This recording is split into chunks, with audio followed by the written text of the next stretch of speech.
Nunca me han gustado las fiestas patronales, ni de niño me entusiasmaban. Mientras todos se desvivían por lanzar cohetes, adornar con papel picado o montar juegos mecánicos, yo prefería encerrarme en mi cuarto a escuchar música o dormir. Pero este año algo me empujó a salir. Quizá la nostalgia, quizá la culpa. Habían pasado 6 meses desde que mi primo César desapareció sin dejar rastro.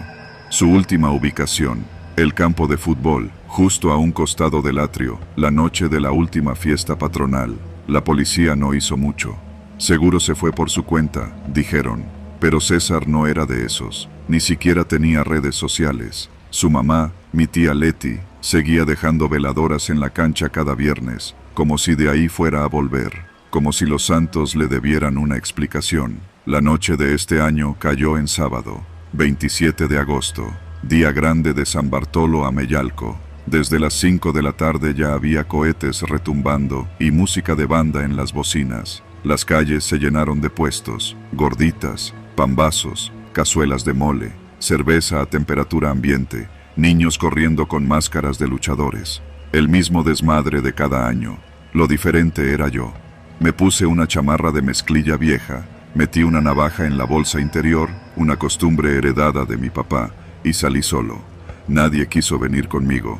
Mis amigos me decían que desde lo de César yo me había vuelto medio raro, que tenía la mirada ida.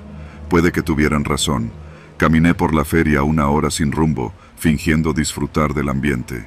Fui a ver la rueda de la fortuna oxidada, escuché a la banda tocar El Sinaloense por 5ª vez, vi al padre bendecir a los cargadores del santo, pero yo no buscaba alegría, buscaba pistas. A las 10 en punto, el cielo se iluminó con los fuegos artificiales. Todos voltearon hacia arriba, todos menos yo. Yo miraba al suelo, y ahí la vi, una cartera, de piel negra, con costuras rojas. La reconocí al instante, era de César. Tenía grabadas sus iniciales, C.C.R. Me agaché de golpe y la tomé. Adentro, su INE, unas tarjetas rotas, un boleto de la feria del año pasado, pero también un papel doblado en 4. Lo abrí con manos temblorosas. Decía solo una frase, escrita a mano. A las 11, detrás del templo. Solo tragué saliva. Sentí que el estómago se me hacía nudo. Miré el reloj del celular, 10:10. No sé qué fuerza me hizo quedarme. No le avisé a nadie. No mandé un mensaje. Solo caminé, lento, hacia la parte trasera del templo. Ese lugar siempre me había dado mala espina. Estaba apartado, mal iluminado, apenas un foco amarillo colgado de un cable deshilachado. A las 10:59 llegué. No había nadie, solo una pila de andamios, tambos de basura y una lona con la imagen de San Bartolo sonriendo. 10:60. Se escucharon pasos, primero uno, luego varios. De entre las sombras salieron 4 hombres. Ninguno tenía cara familiar. Todos usaban gorras oscuras y chamarras cerradas hasta el cuello. Uno de ellos tenía tatuajes hasta en los párpados. Se me pusieron los pelos de punta. ¿Vienes por lo del primo?, dijo uno, el más chaparro, con voz ronca. No contesté. ¿Sí o no, cabrón? Sí, dije. El tipo con los tatuajes se me acercó y me empujó el pecho. Entonces entra. Señaló una puerta metálica que nunca había visto en la parte trasera del templo, oculta entre los andamios. Era vieja, oxidada, con un candado abierto colgando. ¿Qué hay ahí?, pregunté. Respuestas, o más preguntas, según cómo te portes. No tenía opción. Entré. La puerta daba a una escalera angosta que bajaba. No había luz, solo la que se colaba desde afuera. Saqué mi celular y puse la linterna. Los hombres me siguieron. Bajamos unos 20 escalones hasta llegar a una habitación subterránea. Lo que vi me dejó sin aliento. Era un sótano grande, con paredes de piedra y suelo de tierra. Había cámaras, luces, micrófonos, grabadoras. En el centro, una silla de metal, con correas para sujetar manos y pies. Al fondo, un muro con fotografías impresas, rostros de jóvenes, mujeres, hombres, todos entre 16 y 30 años, muchos de ellos con la palabra recuperado escrita en marcador rojo, otros, como el de César, sin nada, en blanco. ¿Qué es esto?, logré decir con la voz seca. El chaparro se acercó y me miró de cerca. Es un juego, uno que empezó hace años. La gente viene aquí a festejar, nosotros también, pero con otra idea. ¿Qué hicieron con César? Él fue valiente, como tú. Por eso, te damos la oportunidad. El tipo sacó una bolsa de yute. Adentro, una máscara de luchador color plata, sin agujeros para los ojos. Póntela. ¿Para qué? Para no ver lo que te van a hacer si no juegas. Quise correr, me giré, empujé a uno de ellos, pero me sujetaron entre todos. Caí al suelo, me golpearon en las costillas, uno me pateó en la cara, sangré por la nariz. Póntela, hijo de perra, gritó el de los tatuajes poniéndomela a la fuerza. La oscuridad me envolvió. Me sentaron en la silla, sentí las correas sujetándome, estaba temblando, el corazón me retumbaba en el pecho, escuché como uno de ellos caminaba alrededor. Este año queremos algo diferente, dijo, tú vas a hacer el juego. Me pusieron unos audífonos, un ruido blanco comenzó a sonar, zumbidos, pitidos, frases al revés. Me empezaron a hacer preguntas, algunas normales, otras absurdas. ¿Te gustaría morir por alguien? ¿Cuántas veces has deseado desaparecer? ¿Qué estarías dispuesto a hacer para traer a César de vuelta? No respondí, no podía, estaba al borde del colapso. Y entonces, la puerta metálica se abrió de golpe. Una voz femenina gritó desde arriba, «¡Policía! ¡Todos al suelo!». Disparos, gritos, pasos, confusión. Uno de los hombres cayó a mi lado, sentí sangre salpicarme la pierna. Un policía me quitó la máscara. «¿Estás bien? ¿Puedes moverte? Ya estás a salvo». Temblando, asentí. Me liberaron. Salí como pude. Afuera, había al menos 4 patrullas, ambulancias, vecinos gritando, y mi tía Leti llorando con el celular en la mano. Fue ella. Ella que encontró la cartera también, minutos antes que yo.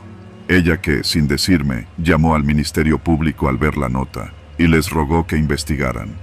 Esa noche, desmantelaron una red de trata local, grababan a los jóvenes y vendían los videos. Algunos nunca volvían. Otros, como César, murieron sin testigos. Él, lo habían matado. Encontraron su ropa en una caja, su INE roto y un mechón de su cabello. El pueblo quiso callarlo. Nadie quería que San Bartolo Ameyalco se manchara. Pero la historia salió en la prensa local, en redes. La presión obligó a las autoridades a intervenir más en las ferias, a hacer operativos, a vigilar la zona. Yo no volví a salir de noche en mucho tiempo. Tuve que ir a terapia. A veces, todavía sueño con las preguntas. ¿Qué estarías dispuesto a hacer para traerlo de vuelta? La respuesta es, lo que sea, pero ya es tarde. Me llamo Joel. No tengo apodos, no soy de muchos amigos y nunca fui alguien que destaque entre la gente. Tengo 42 años, vivo solo en Valle de Chalco y llevo desde los 19 manejando una combi de transporte público en la ruta que va de la Virgen a Santa Marta. Es un trabajo de perros, pero me da de comer y, cuando se puede, de tomar. La historia que te voy a contar pasó hace no mucho. Me costó semanas volver a dormir bien. No hubo fantasmas ni diablos, nada sobrenatural. Fue algo más cabrón, un ajuste de cuentas, de esos que uno escucha en la tele, pero que nunca piensa que va a vivir tan de cerca, hasta que te toca. Ese sábado terminé la ruta un poco antes de las 9. Estaba harto, tráfico, pasaje que no paga completo, calor infernal. El día había sido un infierno. Dejé la combi en el terreno de siempre, cerré con candado y me fui caminando a la cantina El Cuervo, sobre la avenida Alfredo del Mazo. Es un lugar viejo, de esos con mesas de madera mal lijadas, ventiladores que apenas giran y botellas de tequila en estantes llenos de polvo. Pero es barato. Ahí va puro don que ya no le debe nada a la vida. Yo me siento siempre en la misma mesa, al fondo, junto a la rocola.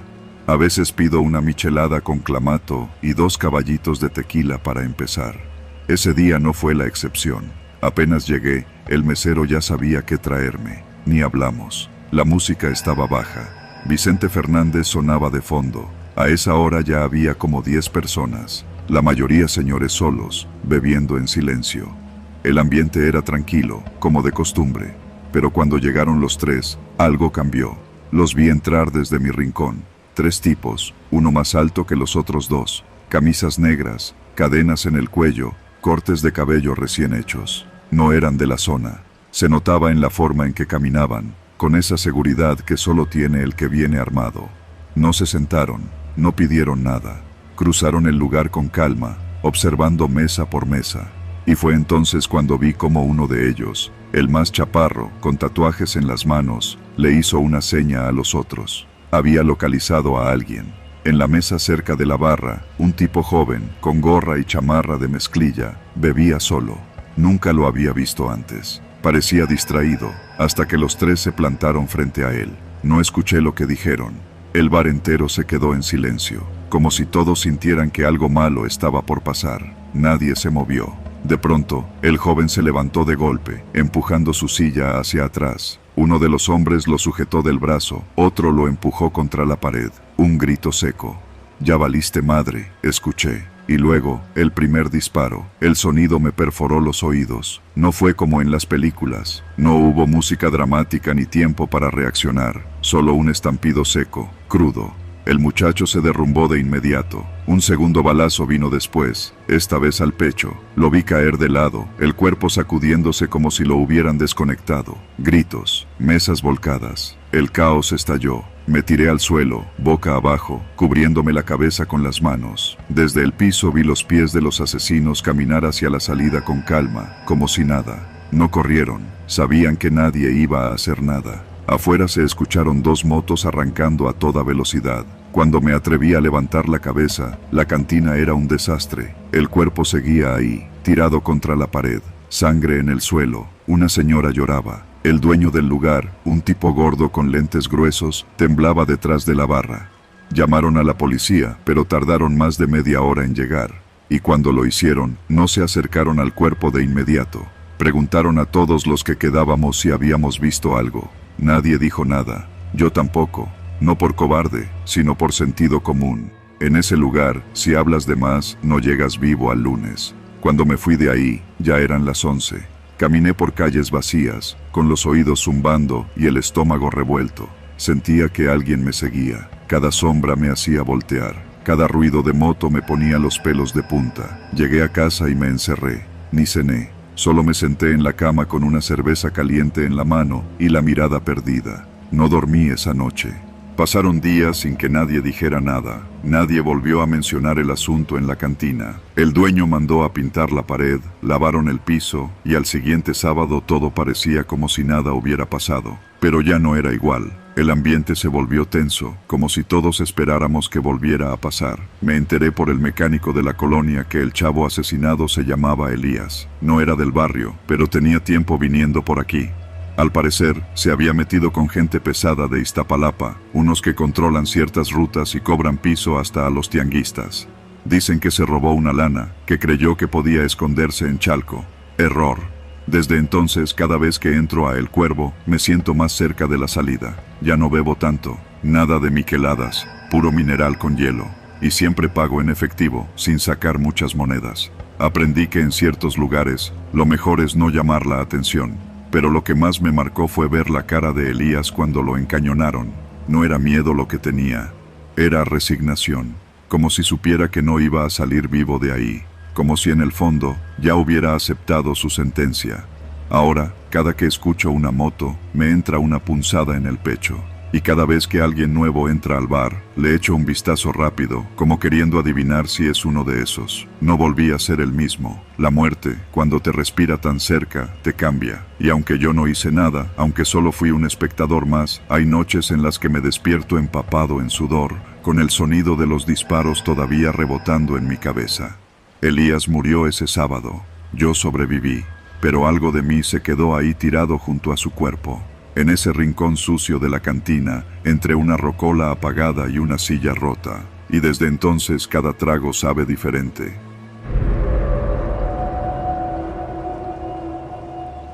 Trabajo como ingeniero de campo para una empresa de redes en la zona de Naucalpan. Y por mi rol, me toca andar todo el día en el coche. Visitas técnicas, inspecciones, juntas improvisadas. La ciudad me la conozco por dentro y por fuera. Calles, callejones, colonias buenas, colonias jodidas. Sé cómo moverse y, más importante, sé dónde no pararse. Pero esa noche, lo que me jodió no fue la colonia, ni una falla mecánica. Fue un pinche semáforo descompuesto. Era martes. Salí tarde de una oficina en Valle Dorado. Me habían llamado para revisar un problema urgente con unos servidores y no me quedó de otra que aventarme la chamba. Cuando terminé, ya eran casi las 11 de la noche. Le mandé un mensaje a mi esposa para avisarle que iba en camino y tomé periférico con dirección hacia Tlalnepantla. La idea era cortar por Mario Colín y luego subir por Gustavo Vaz para salir a Satélite. Una ruta que conozco de memoria. Todo iba normal, casi no había tráfico y el aire por la ventanilla era hasta agradable. Traía la radio baja, la ciudad medio apagada, con esos faroles naranjas tristes que apenas iluminan la calle. No me sentía inseguro. Esa zona a esas horas suele estar tranquila. Pero llegando al cruce con la avenida Sor Juana, noté que el semáforo no cambiaba. Llevaba más de 5 minutos en rojo. No venía nadie del otro lado, pero aún así me esperé. Hay cámaras, y en esta ciudad todo se cobra. Pensé en darle la vuelta por otra calle, pero justo cuando iba a arrancar, vi unas luces acercándose por el retrovisor. Un coche compacto, gris, sin placas delanteras, se detuvo a unos metros detrás de mí. Normalmente no me fijo, pero algo en la forma en que se paró me llamó la atención. No fue natural, no había razón para que se quedara tan cerca. Bajé un poco la ventana para escuchar. Silencio. Solo el zumbido de los transformadores y el clic insistente del semáforo muerto. Me incomodó. Metí primera, pero en ese instante, 2 tipos salieron del coche gris. Fue rápido. Ni tiempo me dio de meter reversa. Uno se acercó por mi lado, el otro rodeó hacia el copiloto. Traían sudaderas con capucha y algo en las manos. No eran pistolas, o al menos no se veían, pero era obvio lo que venían a hacer. «Bájate, cabrón», me gritó el del lado izquierdo, golpeando el cristal con algo metálico. «Ya estuvo, bájate ya». Tuve un segundo para decidir. Un segundo de esos donde todo se congela. Si aceleraba, los podía atropellar. Pero el tipo del copiloto ya estaba abriendo la puerta. Sentí cómo jalaba el seguro. Yo seguía con el cinturón puesto, y el corazón me latía en los oídos. «Que te bajes, hijo de la chingada», gritó de nuevo. Instinto. Solté el cinturón, abrí la puerta de golpe y lo empujé con toda la fuerza que tenía. Salí disparado hacia la banqueta. Corrí sin mirar atrás, como un animal, con los pulmones ardiendo. Escuché cómo se metían al coche, luego el rechinar de las llantas. Me escondí detrás de un árbol, jadeando como si me fuera a desmayar. Mis llaves, mi celular, mi portafolio, todo se fue con ellos, todo. Estuve ahí varios minutos, no podía moverme. La adrenalina me había drenado. Nadie pasó, ni un solo coche, ni un policía, ni una patrulla. Cuando al fin me animé a salir del escondite, caminé hasta una tienda de esas que siempre están abiertas, una de esas que venden botanas, cigarros y recargas. El dependiente, un chavo joven, se me quedó viendo raro. «¿Todo bien, jefe?», me preguntó mientras yo trataba de explicarle lo que había pasado. «Me acaban de robar el coche aquí a la vuelta», le dije. «¿Puedo usar tu teléfono?». Me lo prestó sin problema. Llamé a mi esposa. Le dije solo lo necesario. Que estaba bien, pero que me habían asaltado. Me preguntó si llamaba a la policía. Le dije que no, que primero tenía que llegar a casa. Después llamé a la aseguradora. Me dijeron que tenía que hacer la denuncia en el Ministerio Público antes de procesar cualquier cosa. Salí de la tienda sintiéndome pequeño, como si la noche se me hubiera venido encima. Fui al Ministerio Público de Tlalnepantla. Llegué cerca de la medianoche. La sala olía a sudor, café viejo y miedo. Había 2 personas más esperando, uno con la camisa rota, otro con la nariz sangrando. Historias distintas, mismo patrón. Me atendió una mujer con cara de «ya no puedo más». Le conté todo, me pidió datos del coche, hora, lugar, todo. «¿Usted se bajó por voluntad propia?», me preguntó, sin levantar la vista del monitor. No tenía opción, le dije. Me iban a madrear. Lo entiendo, pero eso puede complicar el proceso de reclamación si no hay evidencia de violencia directa. ¿No vio armas? No, le dije, sintiéndome idiota. Pero eso no significa que no me estaban amenazando. Me hizo firmar un par de hojas, me dio una copia de la denuncia. Casi las 2 de la mañana. Tomé un taxi hasta mi casa. No dormí. Me senté en la sala con un vaso de agua en la mano, viendo la nada. Las cosas se pusieron peor los días siguientes. El seguro puso 1000 trabas, que si no había pruebas claras de violencia. que si el GPS del coche se desactivó en menos de una hora, lo que indicaba manipulación, que si el coche podía aparecer y entonces el proceso cambiaría. Todo eso, sumado al silencio de la policía. El coche no apareció, ni rastro, nada en los corralones, nada en cámaras, nada en listas negras. Era como si se lo hubiera tragado la tierra. 2 semanas después, recibí un mensaje por WhatsApp desde un número desconocido. Solo decía, bonito carro, gracias por cooperar, nos vemos en el siguiente rojo. Me congelé, era mi coche. En la foto, mi mismo coche, ahora sin placas, con pintura rayada y al fondo lo que parecía un taller clandestino. No contesté, bloqueé el número, pero ese mensaje me jodió más que la pérdida del coche. Ahora no era solo el miedo del momento, era la amenaza latente, la posibilidad de que supieran quién era, dónde vivía, que pudieran volver. No salí en una semana, pedí días en el trabajo. Mi esposa insistía en irnos a otro lado, mudarnos por unos meses. Pero, ¿a dónde? ¿Y por qué? Si nada había pasado, según las autoridades. Pasé días revisando las redes, grupos de seguridad, páginas vecinales. Encontré decenas de casos iguales. Semáforos descompuestos, autos varados, patrones calcados.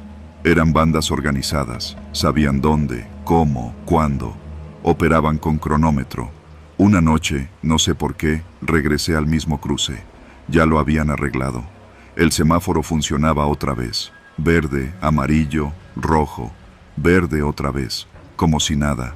Me quedé en la banqueta, viendo el ciclo de luces, el fluir de los autos, la gente sin saber, sin sospechar lo que podía pasar en esos segundos. Y lo peor es que nadie lo sabe hasta que le pasa, hasta que se les va la vida en un segundo, o un coche, o la tranquilidad.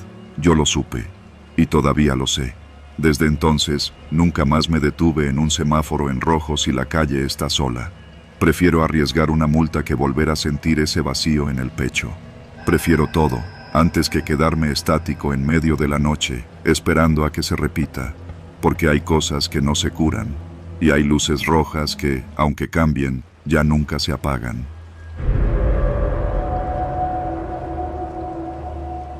Me llamo Isaías y llevo más de 5 años manejando una combi escolar en el Estado de México.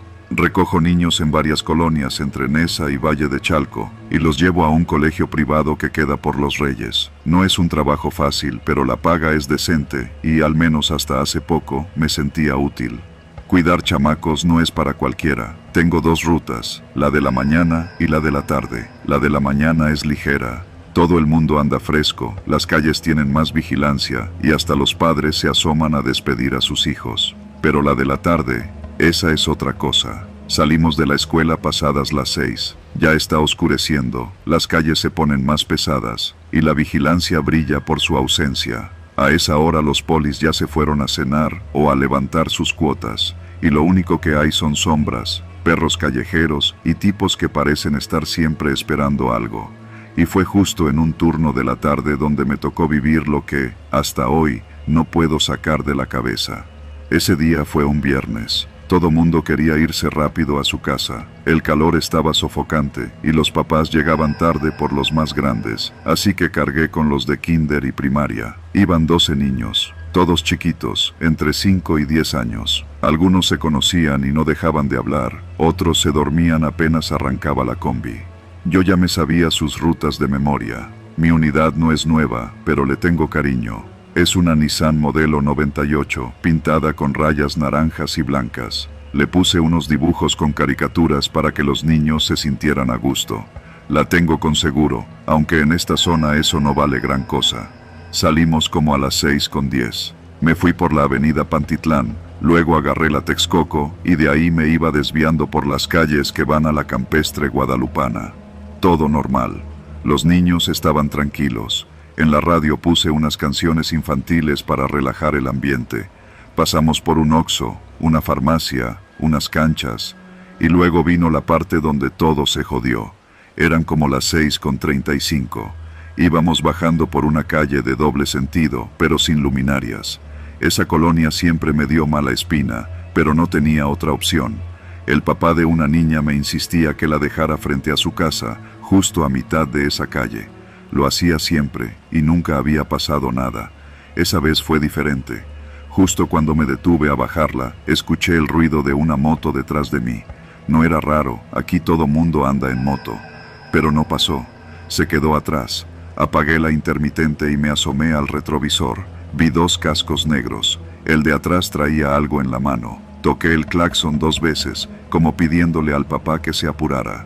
La niña ya estaba parada, con su mochilita rosa en la espalda. Pero no salió nadie. La calle estaba vacía. Toqué otra vez, y entonces escuché cómo se abría la puerta trasera de la combi. Me giré de inmediato y ahí estaban. 2 tipos, los de la moto, ahora adentro. Uno con un cuchillo y otro con una pistola. «No grites, chofer, tú también, cabrón», me dijo el de la pistola. «Ya sabemos que traes a los morritos, así que haz lo que te digamos y nadie sale lastimado». Los niños se quedaron mudos. Uno empezó a llorar bajito. Una niña, de las mayores, abrazó a su hermanito. Yo no sabía qué hacer. Tenía el corazón latiendo como si me fuera a salir por la garganta. Sentí como la garganta se me secaba y el cuerpo me temblaba sin control. «No les hagan daño», fue lo único que pude decir. «Cállate y maneja», me ordenó el del cuchillo. «Derechito hasta donde te digamos», y así lo hice. Arranqué de nuevo, con las manos sudadas en el volante. Nos metimos más adentro de la colonia. Calles cada vez más vacías, calles sin pavimento, casas sin aplanar, con perros flacos ladrando. El de la pistola iba vigilando, y el otro se volteaba cada rato a ver a los niños. «Saquen sus mochilas», les gritó. «Ya, rápido». Uno por uno, los niños empezaron a pasar sus mochilas al frente. Algunos lloraban, otros temblaban. Yo quería hacer algo, lo que fuera, pero no podía. Si hacía una maniobra brusca, si frenaba, si intentaba algo, lo más seguro era que terminara alguien muerto. El que estaba más chico, un niño de 6 años que siempre se sentaba atrás, comenzó a gritar. Uno de los ladrones se volteó, harto. «Cállalo o lo callo yo». Me salí de la calle principal. Me habían dicho, «Gira en la bodega». Lo hice. Paré junto a una construcción abandonada, con paredes sin repellar y grafitis viejos. Era un sitio muerto, donde nadie vería nada. Uno de ellos bajó y fue hacia la parte trasera. Abrió la puerta y le gritó a los niños que se bajaran. No se movieron. «Dije que se bajen», gritó con furia. Yo me giré. «No los bajes, hijo de la chingada. Ya tienes las mochilas, déjalos». El otro me golpeó en la cabeza con la cacha del arma. No fue un golpe fuerte, pero me mareó. Perdí el control del freno. La combi rodó medio metro y se estrelló contra una banqueta. El tipo que estaba afuera se cayó. El niño que lloraba gritó más fuerte. Uno de los ladrones subió la voz y apuntó su arma hacia mí. «Ya valiste verga, chofer». En ese momento se escucharon voces. ¿Qué está pasando ahí?» 2 tipos venían caminando por la esquina, vestidos con chalecos de construcción. Uno traía una tabla, el otro sacó el celular. Los ladrones se alteraron. «Súbete, vámonos, vámonos ya». El que estaba afuera corrió de nuevo hacia la moto. El otro salió detrás, llevándose una de las mochilas. Subieron, arrancaron y se fueron sin mirar atrás. Yo me quedé ahí, con los niños llorando, temblando, sin saber qué hacer. Uno de los tipos que se había acercado era albañil de una obra cercana. Me preguntó si estaba bien. Le dije que sí, pero que por favor llamara a la policía. No lo hizo. Solo me miró con lástima y se fue. Tal vez por miedo. Tal vez porque aquí nadie quiere problemas. Tuve que manejar hasta una calle transitada para buscar ayuda. Los papás estaban esperando, pero ninguno sabía nada. Cuando les conté, algunos lloraron. Otros se enojaron conmigo, como si yo hubiera planeado el robo. Me gritaron, me amenazaron. Uno incluso quiso golpearme. Ese mismo día me llamaron de la escuela. Me dijeron que suspendían la ruta hasta nuevo aviso. Nadie me culpó oficialmente, pero ya no quisieron que siguiera. Perdí el trabajo. Días después me citaron en la fiscalía. Me hicieron preguntas, me mostraron fotos de posibles sospechosos y tomaron mi declaración. Me dijeron que probablemente fue un asalto oportunista, que no me preocupara, que no había indicios de secuestro, como si eso calmara algo. No atraparon a nadie, nunca recuperaron las mochilas. Y los niños, quién sabe cuánto les afectó. Yo me fui a vivir a casa de mi hermano en Chalco. Vendí la combi, ya no tengo estómago para seguir manejando. A veces me despierto en la madrugada y siento que el tipo de la pistola está otra vez a mi lado, diciéndome que maneje, que si no, me mata. que si me muevo, se lleva a los niños. Y me acuerdo de sus ojos. No eran los ojos de un hombre, eran los de alguien que no tiene miedo a matar y que no tiene nada que perder. En este país no necesitas ver fantasmas para vivir con miedo, solo necesitas abrir la puerta equivocada o trabajar en el turno de la tarde. Me llamo Martín Pereda, tengo 38 años y vivo en Ecatepec, Estado de México. Si alguna vez alguien te dice que tener casa propia es una bendición, dile que tiene razón. Pero solo si no la consigues como la conseguí yo. Mi historia comienza con una necesidad, la de dejar de rentar. Llevábamos casi 15 años viviendo en una casa prestada, con un contrato que se renovaba cada año y que dependía del humor del dueño. Mi esposa y yo ya no podíamos más. Los niños estaban creciendo y la incertidumbre diaria nos estaba desgastando. Fue entonces cuando apareció Edgar. Lo conocí por medio de un compañero de trabajo, un tipo serio, albañil desde hace años, que me dijo que su cuñado trabajaba vendiendo propiedades en desarrollos nuevos, parcelas, departamentos y casas en paquete. El famoso paquete chilango, terreno más construcción, pagos semanales, sin enganche, sin revisión de buró, sin notario hasta el final. Sonaba perfecto para alguien como yo, que tenía mal historial crediticio, poco ahorro y mucha urgencia. Nos reunimos en una cafetería de la Avenida Central, frente al Metro Musquis.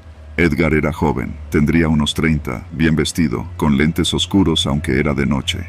Traía un folder con planos, fotos, copias de escrituras y un aire de confianza que, ahora lo entiendo, no era seguridad, era práctica. Ya había estafado a varios antes que a mí. No necesitas meterte con un banco ni con Infonavit, me dijo con voz tranquila. Esto es trato directo. Terreno en Tecámac, 100 metros cuadrados, construcción de una planta, con opción a crecimiento. Tú pagas poco a poco, y cuando termines, se te entrega el documento final. Aquí no hay truco.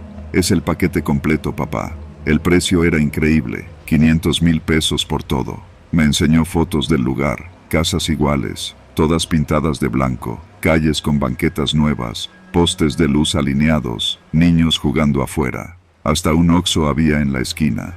Todo se veía limpio, mejor que donde vivía ahora. Le di un primer pago de 15,000 pesos, en efectivo. Me dio un recibo con logotipo de una constructora que no conocía, Inmuebles Nova Vida. A la semana me citó para llevarme al terreno. Fuimos en su coche. Era un Tsuru viejo, con placas del Estado de México. Durante el camino me hablaba de todo, que él había salido de Tepito, que ahora trabajaba con políticos, que incluso había vendido terrenos en Chalco a policías federales. Yo lo escuchaba con respeto, sonaba como alguien que había salido adelante a pesar de todo. Llegamos a la zona después de más de una hora. Era en una colonia llamada Ojo de Agua, por el rumbo de Héroes Tecámac, pero más alejada.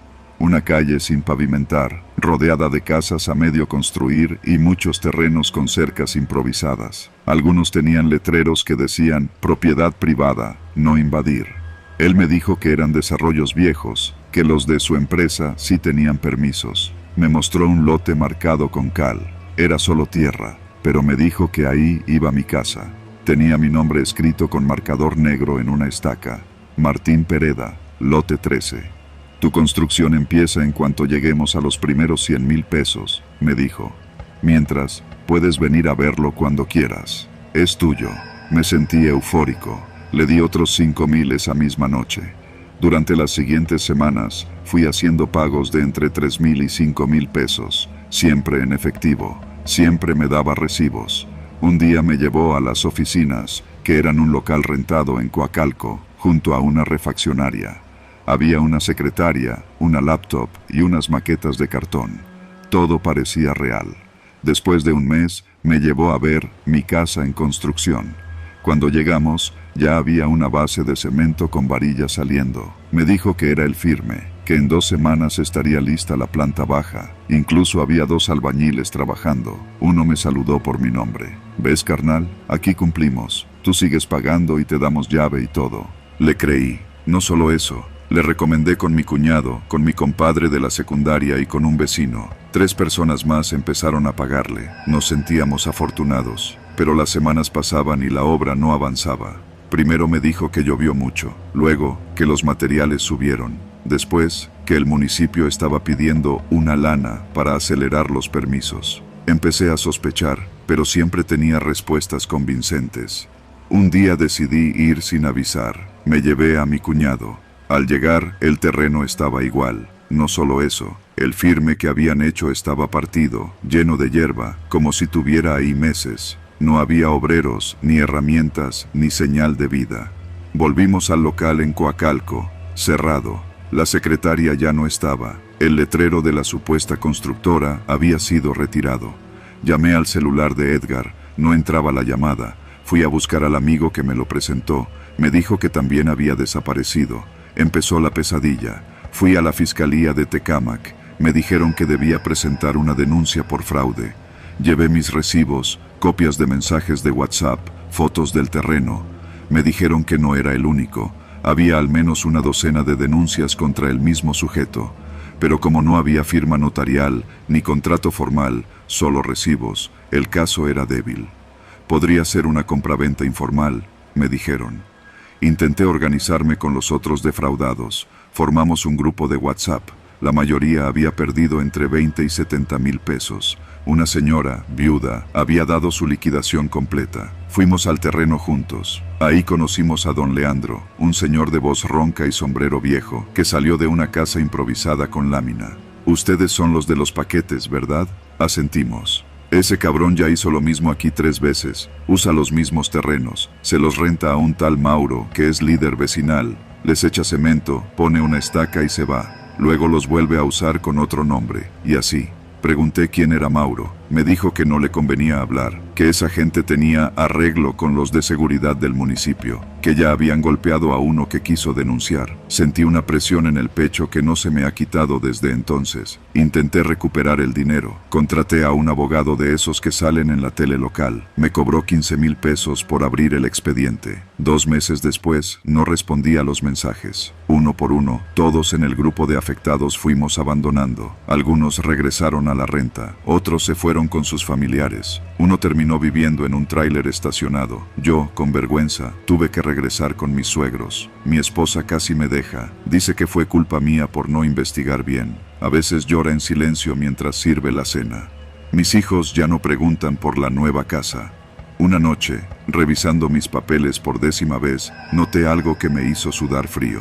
Todos los recibos que me dio Edgar tenían números de folio, pero si los alineabas, formaban una secuencia que se repetía. 1, 3, 1, 3. Como si solo tuviera 2 formatos. Era todo una actuación. Quise buscarlo en redes. El número ya no existía. Su nombre, probablemente falso. Pero encontré una página vieja, un foro de quejas en línea. Alguien había subido una foto. Era él, posando con un cliente frente a un terreno baldío, sonriendo. Abajo, un comentario.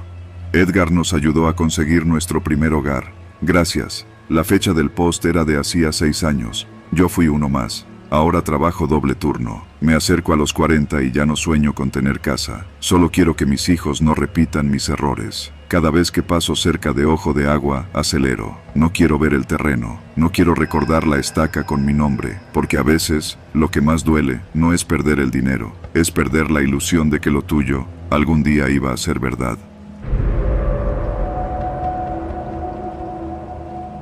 Me llamo Manuel y durante casi 3 años trabajé como encargado nocturno en un mini súper de esos que están en las orillas de las colonias, donde la calle ya empieza a perder alumbrado y las patrullas pasan cada que se les da la gana. El local quedaba en Valle de Aragón, en la 3ª sección, justo en una esquina que colinda con una barranca que, aunque la gente jura que ya no es peligrosa, todos sabemos que por ahí tiran cosas que no deberían tirarse. Yo entraba a trabajar a las 10 de la noche y salía a las 6:30 de la mañana. Tenía 28 años y una hija de 4, así que el trabajo era necesario. Y aunque no me encantaba andar desvelado, pagaban puntual y me dejaban hacer mis cuentas sin molestarme.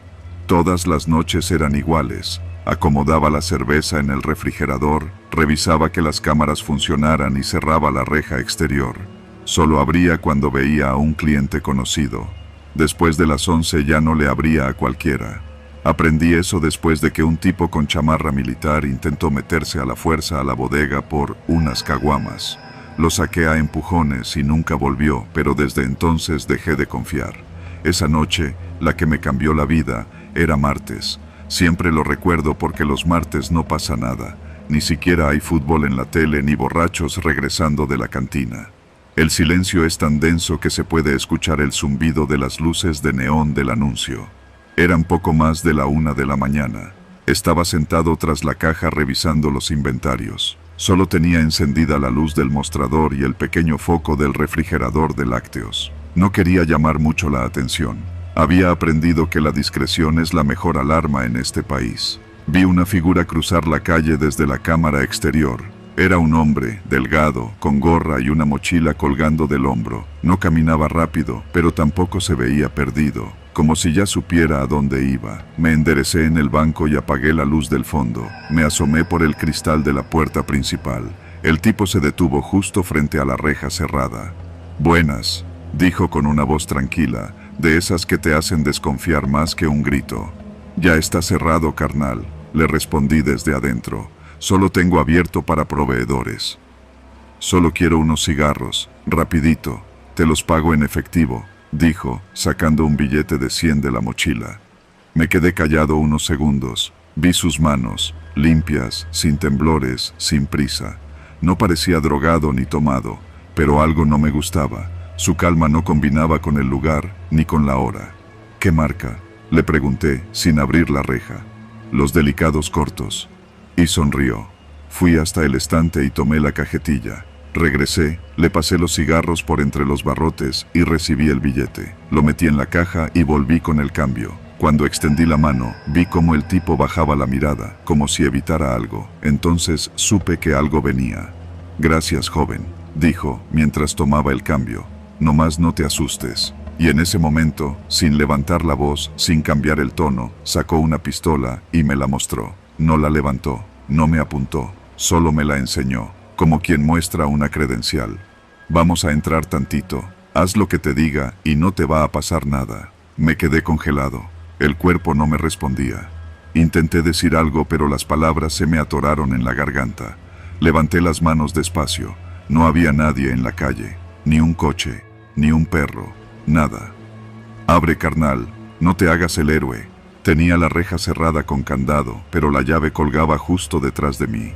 Pensé en correr, en encerrarme en la bodega, pero si hacía algo brusco podía disparar. Y no me iba a arriesgar a dejar huérfana a mi hija por cuidar una caja de chicles. Destrabé el candado y abrí la reja. Él entró, cerró detrás de sí y se guardó la pistola. Esa tranquilidad me dio más miedo que si me hubiera gritado. Caminó despacio hasta el mostrador, mirando los estantes como si estuviera eligiendo dulces. «¿Estás solo?», asentí con la cabeza. «¿Cuánto hay en caja?». «Como 1500, tal vez algo más». «Vacíala», lo hice, billete por billete. Ni me temblaban las manos, pero sentía que me iba a orinar encima. Metí el dinero en una bolsa que él me pasó. Luego me pidió que lo llevara a la bodega. Ahí es donde guardábamos el efectivo que no cabe en la caja, además de mercancía valiosa. Me seguía tan de cerca que podía oler su desodorante barato y el sudor en su ropa. Al llegar a la bodega, encendí la luz. No había más de 3,000 pesos en la caja fuerte. Se los di. Él los tomó con calma. Luego se sentó en una caja de galletas. «Te voy a pedir un favor», dijo. «Lo que quieras. En 5 minutos va a llegar otro compa. Tú no vas a decir nada. Le vas a abrir como me abriste a mí. Va a venir por lo demás». «¿Lo demás?». «Sí. Las botellas, el cigarro, las tarjetas telefónicas, esa madre del refrigerador, todo. Nada de llamadas, nada de alarmas». Asentí. No tenía opción. Durante los siguientes minutos, el tipo se quedó ahí, sin moverse. Me sentía observado aunque no me mirara. Cuando sonó el timbre exterior, me indicó que fuera. Fui. Era otro tipo, más joven, con gorro y un pasamontañas colgado del cuello. Traía 2 bolsas grandes, de esas de costal. No dijo ni una palabra. Entró sin mirar. Pasaron los siguientes 40 minutos vaciando todo. No había forma de frenarlos. Me dijeron que me quedara sentado, con las manos sobre la cabeza. La impotencia era peor que el miedo. Ver cómo tomaban cada cosa, cómo robaban a lo descarado sin que nadie viniera. Nadie, ni los vecinos, ni la patrulla. Cuando terminaron, el primero se acercó a mí y me volvió a hablar. Gracias, compa. No lo tomes personal. No es contra ti, es el sistema. Y se fue. Se llevaron casi todo. Dinero, cigarros, botellas, tarjetas, dulces, 2 celulares, hasta el escáner de la caja. No dejaron cámaras. Las memorias se las llevaron también. Sabían lo que hacían. No eran improvisados. Y lo peor fue darme cuenta de que nunca sonaron los sensores. Nunca se activó la alarma. Alguien la desactivó desde dentro. O alguien con acceso. Cuando la gerente llegó por la mañana y vio todo, se quedó sin palabras. Yo ya había hecho la denuncia. Vinieron los de la policía municipal como si nada. Me preguntaron si los conocía, si los había dejado entrar por gusto. Hasta el de la aseguradora me miró con sospecha, como si me hubieran sobornado. Pero no me dieron un peso, no me golpearon, no me amenazaron. Solo me usaron como una pieza más en un juego que ya tenían armado. Al final, la empresa no me despidió, pero me cambiaron de tienda. Me ofrecieron turno de día en una sucursal de Ecatepec. Acepté. Nunca volví a trabajar de noche. Han pasado casi 7 meses desde esa noche. A veces, mientras atiendo a algún cliente en la nueva tienda, veo pasar a tipos con gorra y mochila, y el corazón se me va al estómago. Miro sus manos, sus ojos, siempre busco señales, porque sé que ellos siguen ahí, robando en silencio, en otras tiendas, en otras colonias. Y la neta, no me asusta la pistola. Me asusta lo fácil que fue.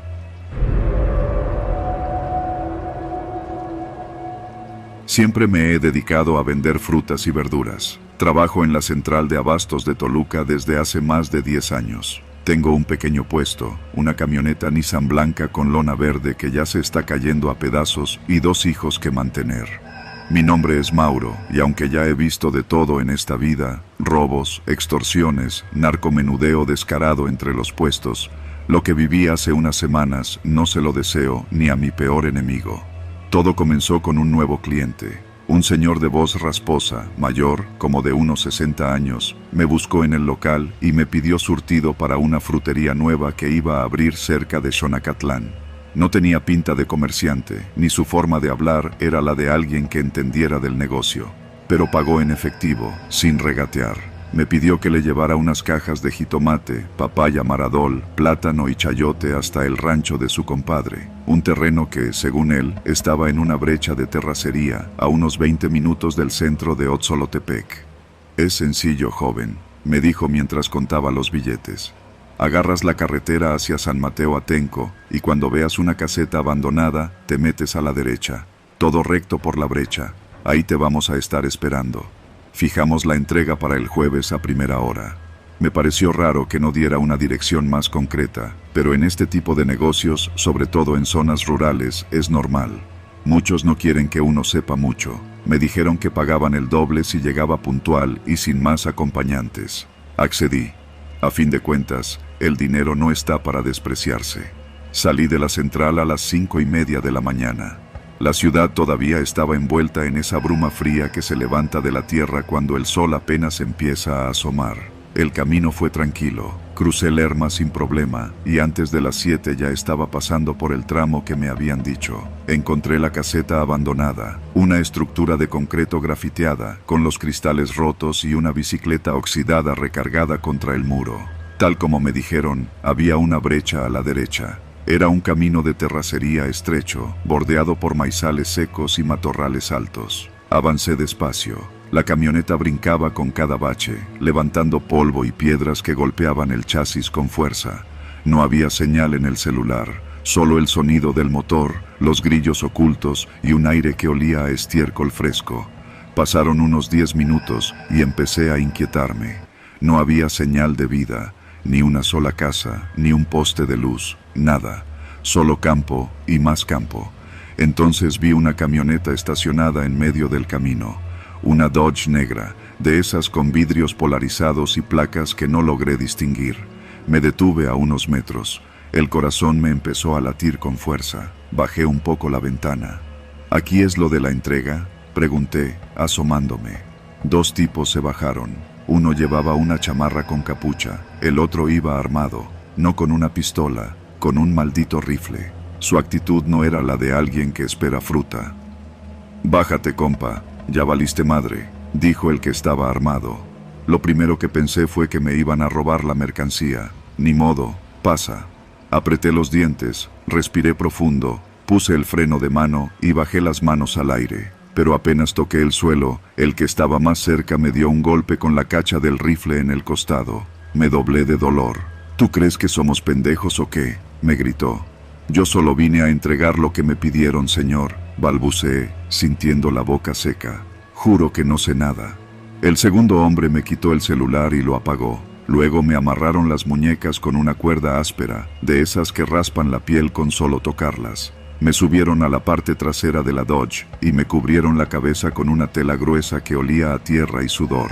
Ahí perdí toda noción del tiempo. El vehículo avanzó varios minutos. El traqueteo del camino me hacía rebotar contra la caja. Pensé en mis hijos, en mi esposa, en si alguien sabría dónde buscarme.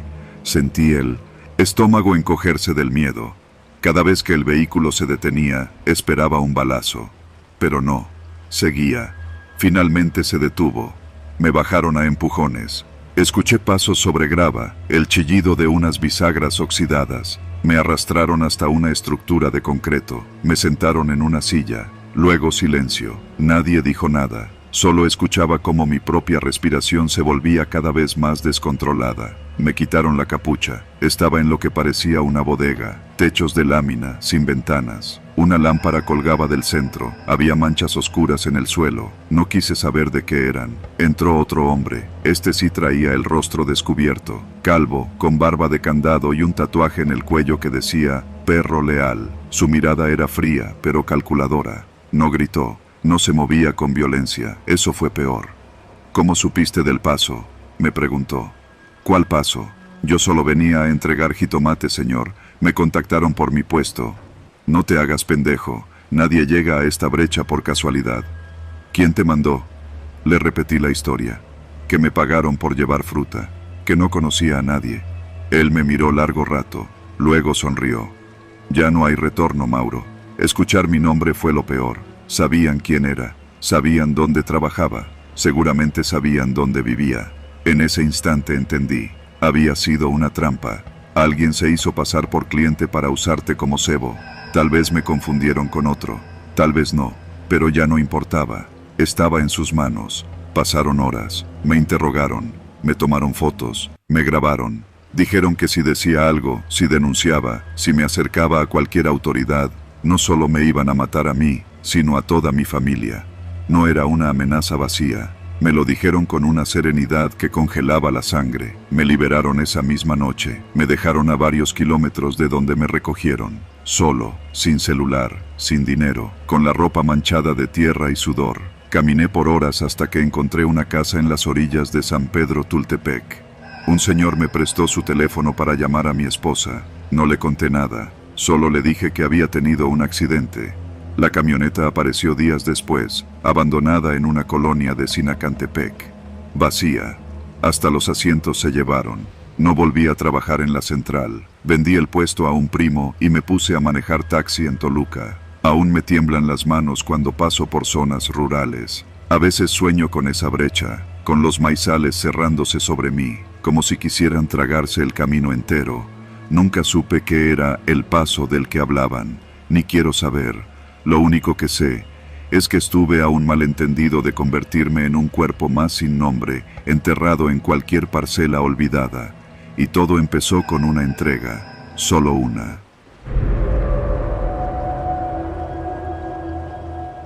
No era la primera vez que escuchaba esa frase.